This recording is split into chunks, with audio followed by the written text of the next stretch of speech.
2025ನೇ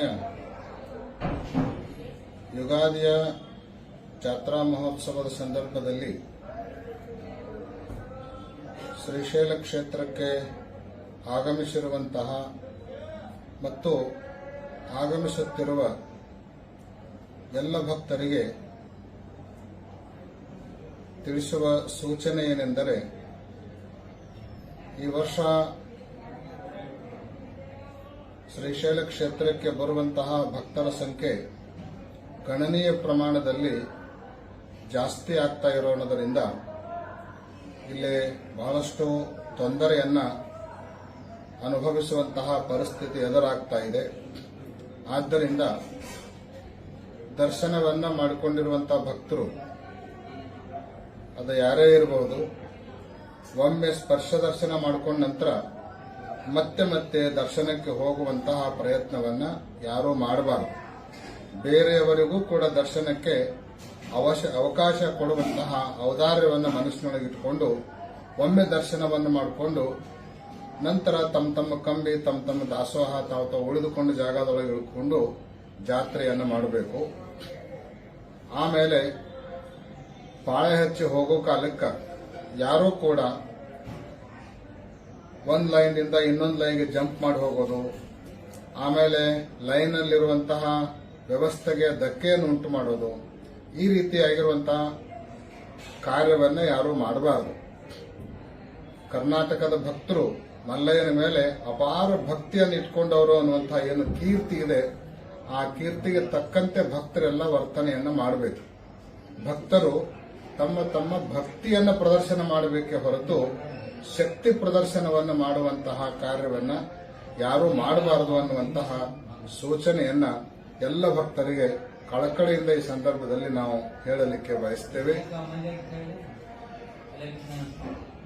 ಸ್ಪರ್ಶ ದರ್ಶನವನ್ನೇ ಮಾಡಿಕೊಳ್ಬೇಕು ಅಂತ ಹೇಳಿ ಹೆಚ್ಚಿನ ಸದ್ಭಕ್ತರು ಪ್ರಯತ್ನವನ್ನ ಮಾಡ್ತಾ ಇದ್ದಾರೆ. ಯಾವ ದರ್ಶನ ಇದ್ರೂ ಕೂಡ ಅದು ಅಷ್ಟೇ ಪುಣ್ಯವನ್ನ ಉಂಟು ಮಾಡುವಂತಹದ್ದು. ಆದ್ದರಿಂದ ಸ್ಪರ್ಶ ದರ್ಶನಕ್ಕಾಗಿ ಕಾಯದೆ ಬೇರೆ ಬೇರೆ ಅಲಂಕಾರ ದರ್ಶನಕ್ಕೆ ಇರುವಂತಹ ಲೈನ್ಗಳನ್ನು ಕೂಡ ಉಪಯೋಗಿಸಿಕೊಂಡು ಸುರಕ್ಷಿತವಾಗಿ ದರ್ಶನವನ್ನು ಮಾಡಿಕೊಂಡು ಭಕ್ತರು ಜಾತ್ರೆಯನ್ನು ಆನಂದಿಸಬೇಕು. ಸ್ಪರ್ಶ ದರ್ಶನಕ್ಕೆ ಹೆಚ್ಚಿನ ಕ್ಯೂ ಲೈನ್ ಇರೋಣದರಿಂದ ದೇವಸ್ಥಾನದಲ್ಲಿ ನಿಯಂತ್ರಣ ಮಾಡೋದು ಬಹಳಷ್ಟು ತೊಂದರೆ ಆಗ್ತಾ ಇದೆ.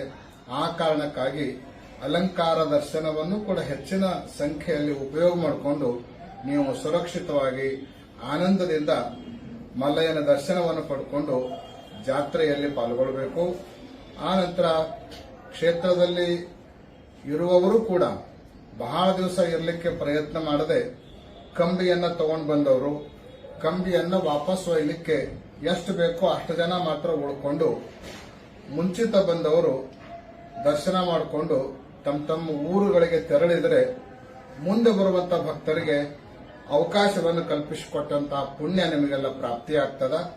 ಅದಕ್ಕೆ ದರ್ಶನವನ್ನು ಮಾಡಿಕೊಂಡವರೆಲ್ಲರೂ ಕೂಡ ತಮ್ಮ ಗ್ರಾಮಗಳಿಗೆ ಮತ್ತೆ ಮರಳಬೇಕು ಅನ್ನುವಂತಹ ಸೂಚನೆಯನ್ನು ಕೂಡ ಈ ಸಂದರ್ಭದಲ್ಲಿ ನಾವು ಕೊಡಲಿಕ್ಕೆ ಬಯಸ್ತೇವೆ. ಇದನ್ನು ಯಾರೂ ಅನ್ಯಥಾ ಭಾವಿಸಲಾರದೇನೆ ಸುರಕ್ಷಿತವಾಗಿ ಪದ್ಧತಿಗೆ ಅನುಗುಣವಾಗಿ ಯಾವುದೇ ತೊಂದರೆ ಇಲ್ಲದೆ ಎಲ್ಲರಿಗೂ ಜಾತ್ರೆಯನ್ನ ಮಾಡಲಿಕ್ಕೆ, ಮಲ್ಲಯ್ಯನ ದರ್ಶನವನ್ನು ಮಾಡಲಿಕ್ಕೆ ಅವಕಾಶವನ್ನ ಕಲ್ಪಿಸಿಕೊಡುವ ನಿಟ್ಟಿನಲ್ಲಿ ಈ ಸೂಚನೆಯನ್ನ ಹೇಳಿದ್ದೇವೆ ಹೊರತು ಕ್ಷೇತ್ರದಿಂದ ನಿಮ್ಮನ್ನೆಲ್ಲ ಹೊರಗೆ ಕಳಿಸಬೇಕನ್ನುವಂತಹ ಭಾವನೆಯಿಂದ ಅಲ್ಲ ಅನ್ನುವಂತಹದ್ದನ್ನು ಪ್ರತಿಯೊಬ್ಬರು ಅರ್ಥೈಸಿಕೊಂಡು ಬೇರೆಯವರಿಗೆ ಮಲ್ಲಯ್ಯನ ದರ್ಶನಕ್ಕೆ ಅವಕಾಶ ಕೊಡೋದಕ್ಕಾಗಿ ಒಮ್ಮೆ ದರ್ಶನವನ್ನು ಮಾಡ್ಕೊಂಡು ನೀವು ಹೊರಗೆ ಬರಬೇಕು. ಆಮೇಲೆ ದರ್ಶನ ಮಾಡಿಕೊಂಡವರು ಪ್ರಸಾದವನ್ನು ಸ್ವೀಕರಿಸಿ ತಮ್ಮ ಗ್ರಾಮಗಳಿಗೆ ತೆರಳಿದರೆ ಬಂದವರಿಗೆ ಇಲ್ಲಿ ಉಳಿದುಕೊಳ್ಳಿಕ್ಕೆ ಮತ್ತೆ ಅವಕಾಶವನ್ನು ಕಲ್ಪಿಸಿಕೊಟ್ಟಿರುವಂತಹ ಒಂದು ಔದಾರ್ಯತೆ ಅದು ನಿಮ್ಮದಾಗತ್ತೆ ಅನ್ನುವಂತಹದ್ದನ್ನ ಮತ್ತೊಮ್ಮೆ ತಮಗೆಲ್ಲ ತಿಳಿಯಪಡಿಸಿ ಈ ಸೂಚನೆಯನ್ನು ಕಟ್ಟುನಿಟ್ಟಾಗಿ 2025ನೇ ವರ್ಷದ ಈ ಜಾತ್ರೆಯಲ್ಲಿ ತಾವೆಲ್ಲ ಪಾಲಿಸಬೇಕು ಅಂತ ಹೇಳಿ ತಮ್ಮೆಲ್ಲರಿಗೂ ಕೂಡ ಸೂಚನೆಯನ್ನು ಕೊಡ್ತಾ ಇದ್ದೇವೆ. ಓಂ ನಮಃ ಶಿವಾಯ.